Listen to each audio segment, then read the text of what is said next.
Some people dream about meeting Oprah Winfrey, the President of the United States, or maybe their favorite movie star. My dream in recent years was to meet Bob Chapman, Chairman and CEO of the $3.6 billion global capital equipment firm Barry-Wehmiller. Today, I am thrilled to bring this dream to life by hosting him as a guest on this podcast.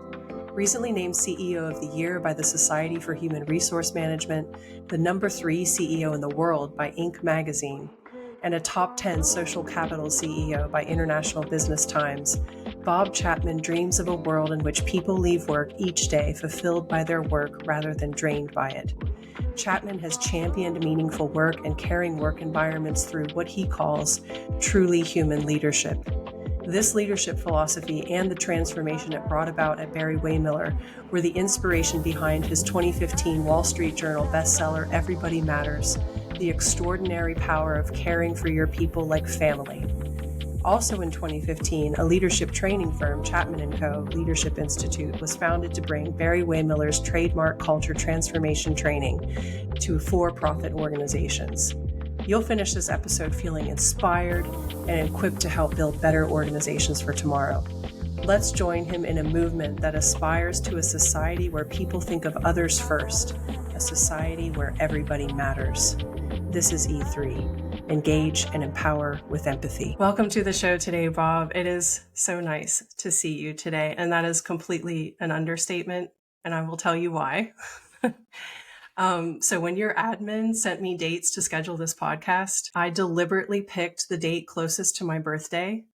You didn't have February 3rd available. I was super bummed about that. And I was thinking, what an incredible birthday gift would it be to have a conversation with Bob Chapman, who I've been admiring from afar for the last 3 years, watched your TED Talk, read your book. I consume fervently anything that you produce, any writing, any stories with regards to your work, because I truly believe what you are doing is not only going to impact businesses in an incredible way, but it really will have a positive impact on society and the way we treat each other and take care of each other as humans. Thank you for being my birthday gift.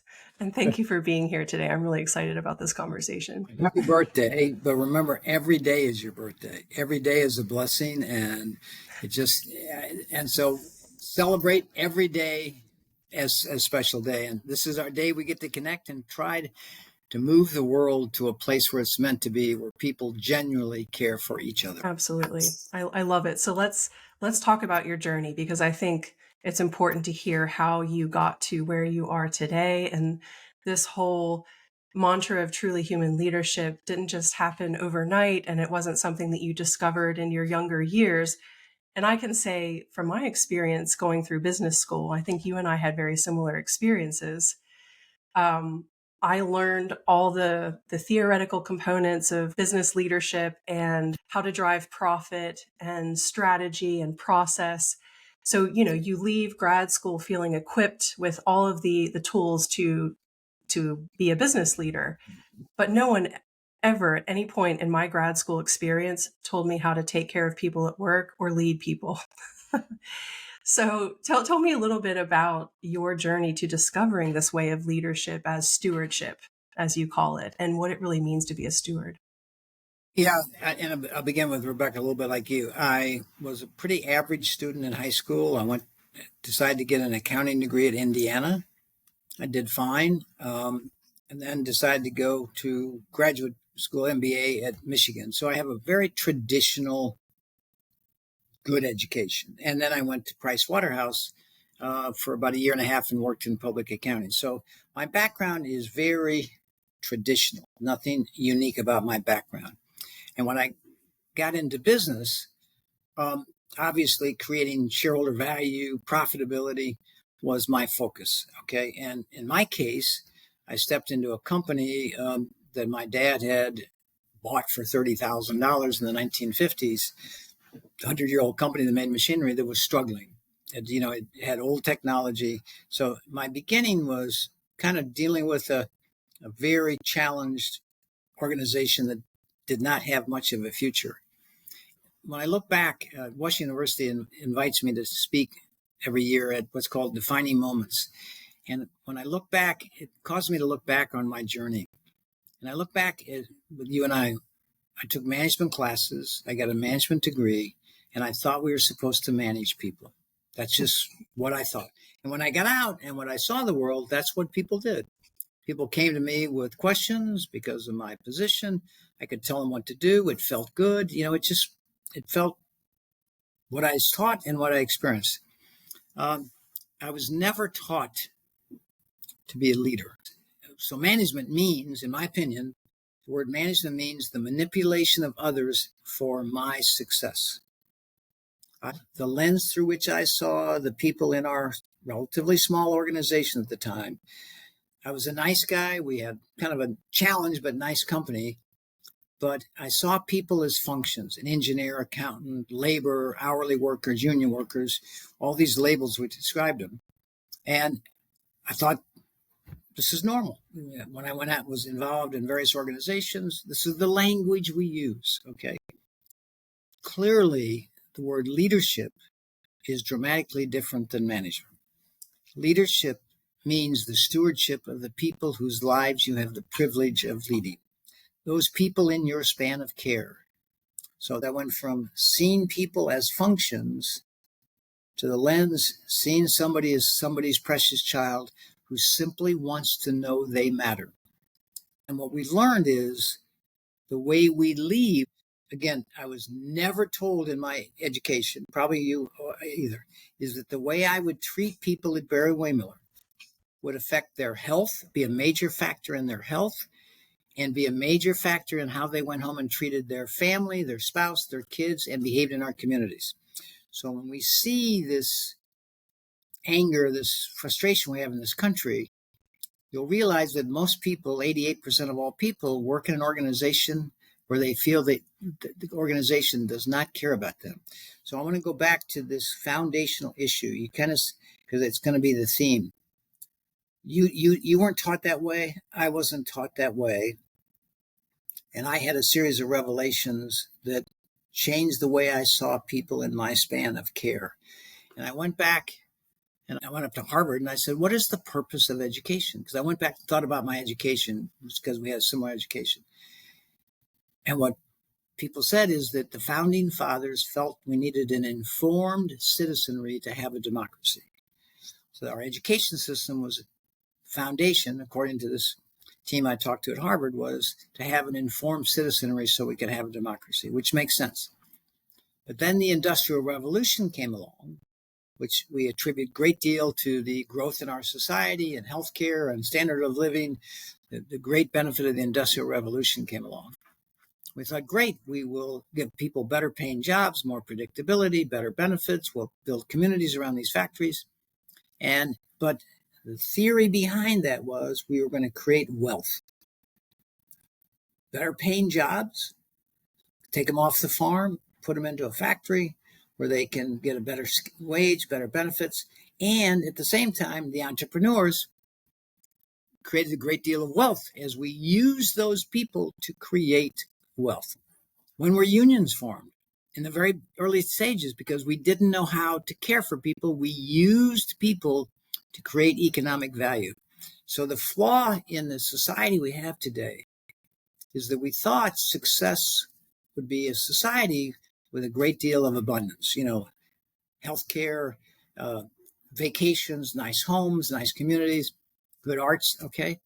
But we forgot one critical component in the Industrial Revolution, which is the human revolution, where we see people as our purpose. If we saw the Industrial Revolution as a chance for people to be who they're intended to be and appreciated for that, and that these opportunities we created in these companies that were growing would give them a chance to grow and be a part of a team and share in the benefit, it would have been great. Nope, it was the entrepreneurs, the wealth gap between the entrepreneurs who created these global companies, legendary Henry Ford and others. But we saw people as a function, and as the more people we could hire because we needed them, and we didn't pay them well because we cared about them. We paid them well because that's what we had to pay them. We gave benefits to be competitive. So the foundation of our society forgot one key element as it began. Because again, if success is money, power, and position, why today, with the most prosperous economy in our history, do we have the highest level of depression, anxiety, and suicide we've ever had? Because we forgot that when we come together in communities, in companies, in organizations, we need to learn to care for the people that we have the stewardship of for 20 hours a week, 40 hours a week. And that is the key thing that we missed. We thought good pay and good benefits would create happiness, and it doesn't. So I became aware of that. The lens that I saw the society, I said, it's broken. We forgot a key component as we enjoyed this prosperous economy. So I started talking about we need to care for the people we have the privilege of leading.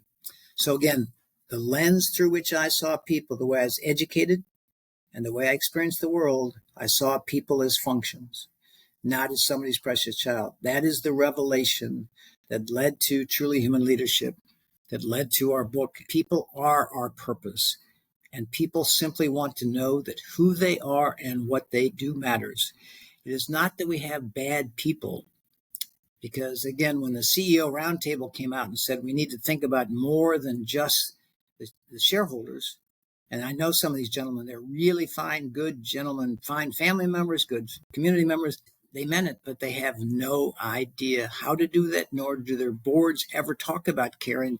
They talk about profits. So I was interviewed by organizational development professors by a major university. After an hour and a half interview, they looked at me and said, "You are the first CEO we have ever interviewed that never talked about your product." And I paused a minute and I said, "I've been talking about our product for the last hour and a half. It's our people. I will not go to the grave proud of the machinery we built for our customers. I will go to my grave proud of the people that did that." It caught them completely off guard.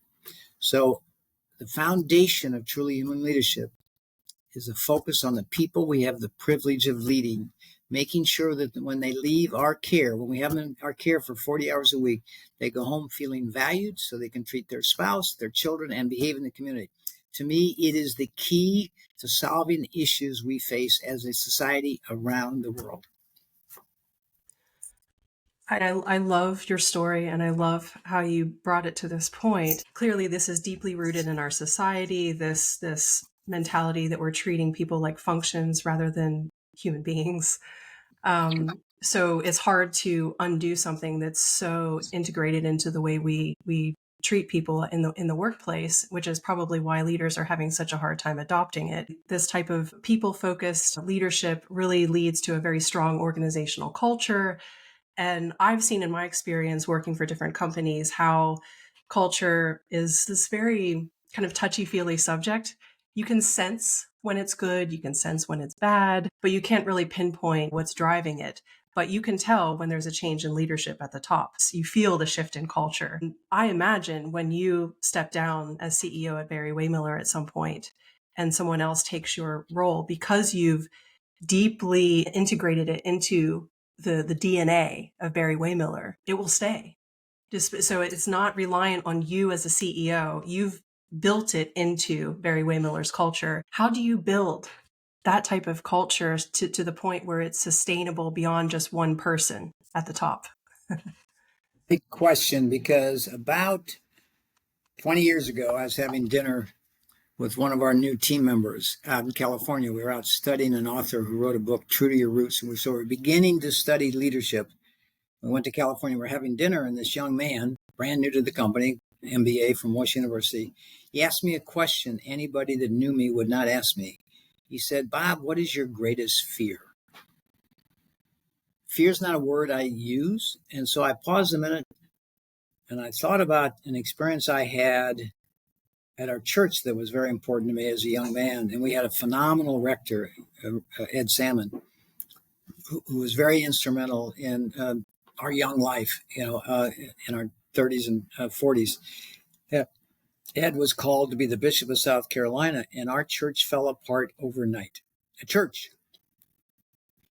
And so that came to my mind, and I said to this young man, Brian Wellinghoff, I said, "Brian, My greatest fear is that we were blessed with a vision of the way the world was meant to be, and it would die with me.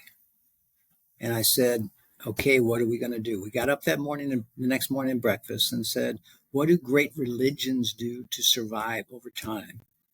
They articulate their beliefs, and then they have disciples who share that belief through stories that carry it on for centuries going forward. So I said, how do we make it not a Bob thing? This is what we all believe is the way we are called to lead. Okay. And so we decided, I've never, in my accounting and MBA, we never talked about how to create disciples. Okay. So, Me either. So we decided we needed a university to begin to teach people to become disciples of this. So it's not Bob's belief, it's our belief. And we said, well, okay, if we start a university, I said, we can't send people back to our great universities in this country because we don't teach caring. We teach using people. We teach success as money, power, and position. So we decided to start a university, and somebody said, well, what are we going to teach? And I said, when I step on our jet, the pilots have been through a thorough check to make sure that when I step into that plane, I'm in good care as we fly. What we need is a leadership checklist, things a leader needs to think about every day in the stewardship of the lives that are entrusted to them. So we created a leadership checklist, and then we said, now what we're going to do is teach people how to use the leadership checklist. So it's not just a list. And this incredible team I had of relatively young people with absolutely no educational experience, we created a curriculum that to this day is astounding to me. We had a gentleman named David Vandermill and said, well, the first thing we need to do is teach people how to listen with empathy. And I said, David, we all know how to listen. We're adults. He said, Bob, we don't. We're going to do it. So I said, okay. So the first class was designed as empathetic listening, which never in a million years would I have ever thought it was something we needed to teach adults. The second thing, which was equally important, is I said, when I was raising our 6 kids with Cynthia, we were told that if you don't compliment your kids 5 times more than you suggest things they could do better, it's hard on them. So I said, we need to teach people recognition and celebration.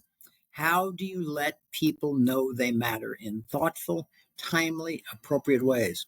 So we created a class on recognition and celebration. How do you let people know they matter? And the third class was culture of service, seizing the opportunity to serve others, moving from a me-centric world to a we-centric world. Now, those 3 eclectic classes we began, developed by our eclectic, talented team, and I would sit down at the graduation of these various classes, and grown men and women would come to tears. And I was astounded. They didn't say I ran a better accounting department, a better production department. They didn't say I improved my efficiency. They said my marriage is better and my relationship with my children is better.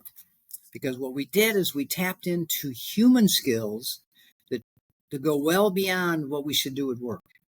And again, that lens that was reversed for me, that I saw people not as engineers, accountants, receptionists, labor, hourly workers, union workers. I saw people as somebody's precious child. That led us to see people in a totally different light. When you learn to listen without judgment, when you learn to listen for what people really mean, what you do is you see the beauty in everybody. Because as people came out of this class saying, Mr. Chapman, this changed my life. So this team developed 3 classes that we started teaching around the world, and I would go out and sit down with graduates. So the foundation of this truly human leadership was not just Bob says this. We wanted to create disciples, okay? And to do so, we had to teach them how to care. And when we did, it created this culture. And again, just Rebecca, the first person that came in was Simon Sinek, who I just heard about from a TED Talk. I happened to meet him at lunch in LA to just talk. I had no expectations. And he basically loved what he heard, but he didn't believe it. He flies in to visit our operations, talk to our people, and says, Bob, I'm no longer a nutty idealist. I've just seen what I dream of. I dream of a world where you could tap anybody on the shoulder in any city of this world and say, do you like your job? And he'd say, no, I don't like my job. I love my job. He said, if it exists, it must be possible. So Simon was so touched, profoundly touched by what he saw, and he's seen companies all over the world, that he started advocating for us around the world and bringing other people in like Bill Urey. And again, just for your listeners, Bill Urey is a world peace negotiator for the last 30 years, started Harvard School of Negotiation. He flies in, spends the same 2 days because Simon says, you got to see this, Bill, you got to see it. So here I am with the background I described to you in a manufacturing company. And this world peace negotiator spends 2 days talking to our people. And he sits down with Simon and me at the end of 2 days, and he looks at me and he said, Bob, I just saw the answer to world peace. And again, if you think of the world we're in right now with all the kind of disruptions and all of the divisions we have in the world, and it's a troubling time in the world.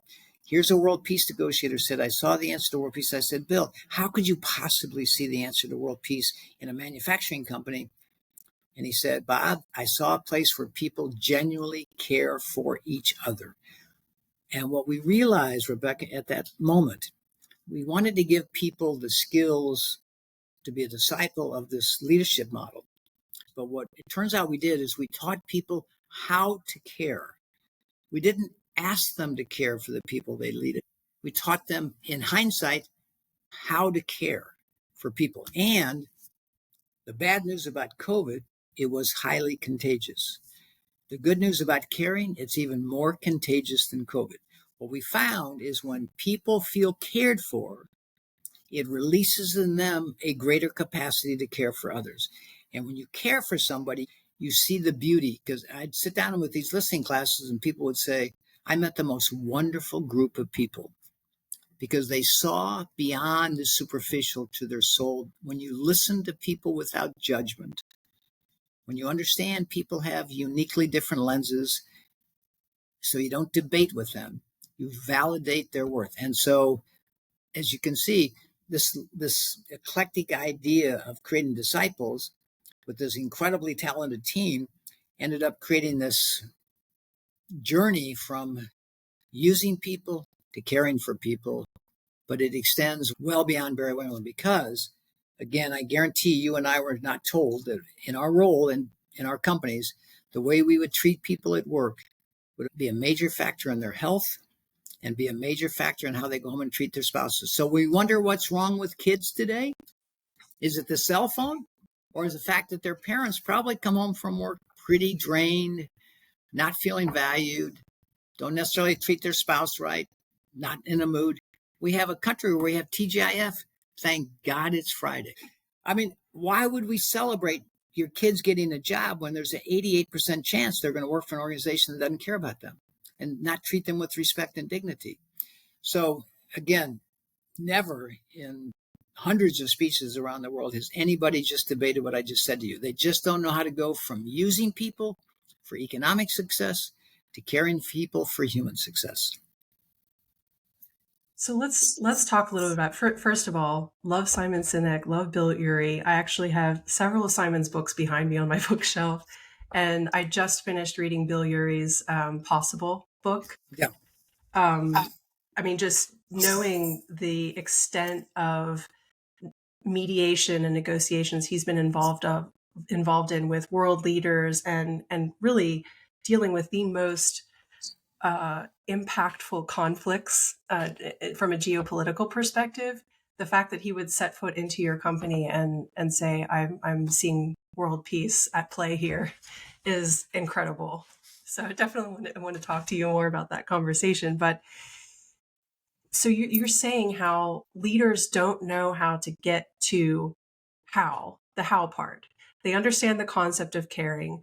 But what fascinates me is most of these leaders who are treating or leading people or treating people like functions at work are, in many cases, caring people at home. They're a good spouse. They have children. They know how to be empathetic. but it's almost like a switch is flipped when they go to work. It's like they have to be in this different mode of being. At least that's my experience. I mean, we kind of treat the workplace as something separate from home life. But to your point, it's very intertwined, and whatever baggage happens at work comes home with you and can affect your family, can affect your quality of life. So how do we get rid of this thought that empathy in the workplace is a weakness, a leadership weakness, or it's not necessarily going to be tied to productivity or profitability. It's not something the shareholders will be happy about. Because in my experience, empathy is almost this word that many leaders are afraid of and don't want to touch.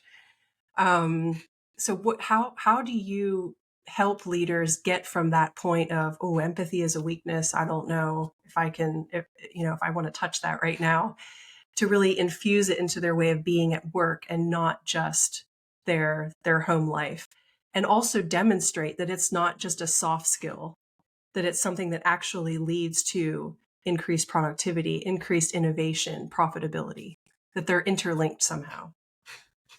We call our listening class empathetic listening, but that's the context I use empathy in, and empathetic listening to validate the worth of others, not to debate or judge or respond.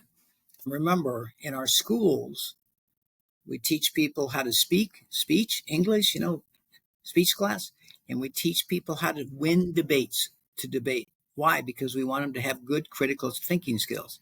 What do we not teach people in our schools? How to listen without judgment, how to listen to understand that people see the world differently and we're not necessarily right or wrong. Some people will say to me, how do you justify this cost of your university and these initiatives of true human leadership?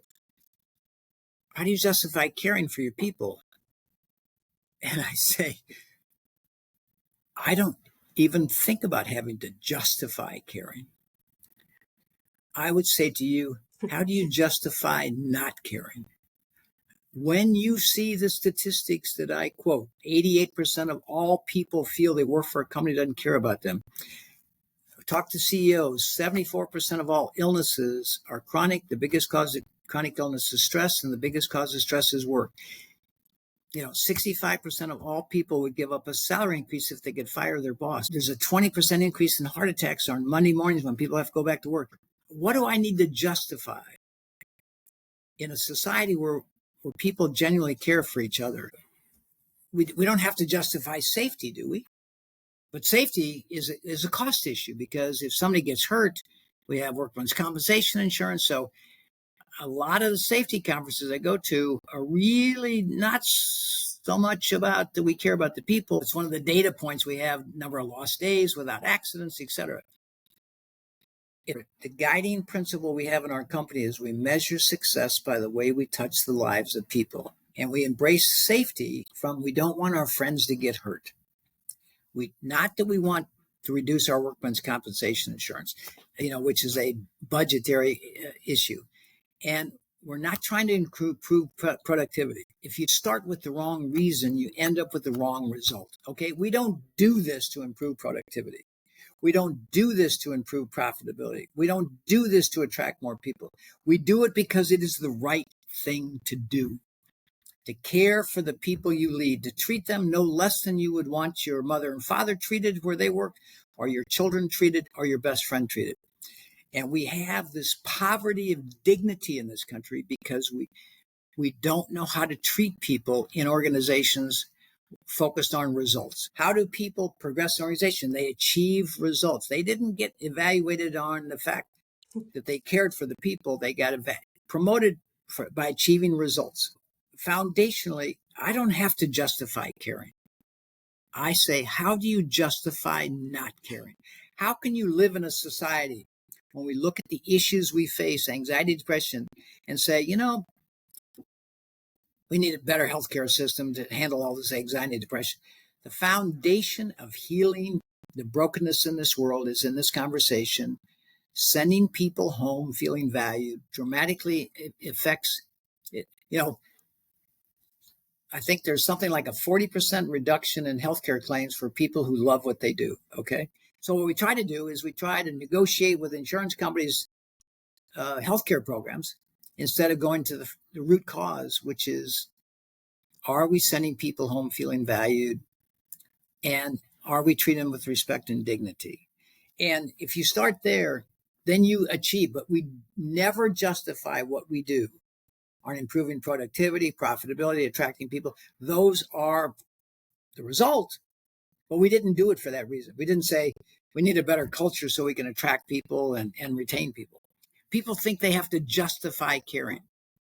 I think you need to justify not caring because we live in a broken world and we in business have people in our care for 40 hours a week.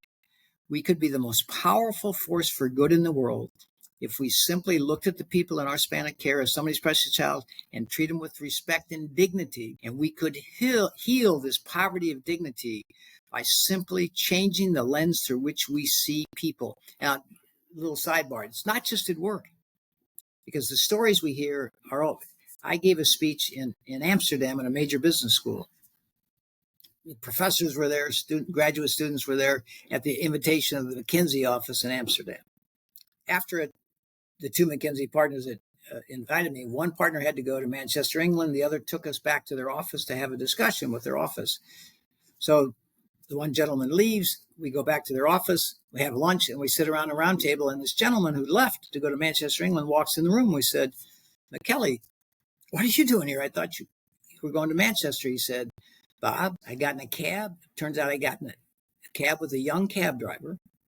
He made some poor decisions on how to get to the Amsterdam airport. We got stuck in a traffic jam. I was going to miss my flight, irritated that this cab driver didn't know the best way to get to the airport. I said, just take me back to the office." As I was driving back to the office, I looked at this young man and said, he's not a taxi cab driver. He's somebody's son. And I decided to treat him like I would like my son treated if he had made a mistake. And it was a dramatically different conversation. So the lens through which we see people affects the way we treat people. If we see people as taxi cab drivers, receptionists, clerks, labor, unions, machinists, we will treat them that way. Leadership is a profound responsibility to those people you have the privilege of leading. And your responsibility is to send them home each night knowing that who they are and what they do matters, and they feel safe in your care. When Simon Sinek had General Flynn from the Pentagon come out with him to our Akron operation, General Flynn ended up interviewing with Simon a whole bunch of our team members. At the end of the conversation, this Pentagon leadership development officer looked at me and said, "You know what struck me in all my discussions?" He said, "People described Barry-Wehmiller as a family." He said, "They didn't describe it like a family." He said, "They described it as a family." And I said, "Well, General Flynn, these people are not related to each other." And when we realized the word family in our society should mean the place of ultimate safety and value, the place where we feel valued and safe. When people describe Barry-Wehmiller as a family, they don't mean we're related. They mean I feel safe and valued. When they go home at night feeling that way, they're better spouses, better parents, better community members, and it's healing. So 95% of the feedback we get is how it affects your personal life. What do we desperately need in our society? We need our kids to have parents who know how to care for them. We need our kids to go to schools to teach them social skills so we can learn to live together. So we have this divided society, this division that's just keep getting amplified. What this does is allow us to see beyond the superficial, to say that everybody is somebody's precious child who simply wants to know they matter. And when we show them that they matter by listening to them without judgment, listening to them to understand, we begin healing this brokenness we're feeling in the world. There you have it. The first part of my conversation with Bob Chapman, CEO of Barry-Wehmiller, an advocate for what he calls truly human leadership. As one of his many disciples aspiring to create more caring workplaces, the conversation about how to create more dignity and respect at work continues in next week's episode. So don't forget to tune in. and learn how Bob is creating a movement much bigger than himself and his company, and how you can be a part of that movement.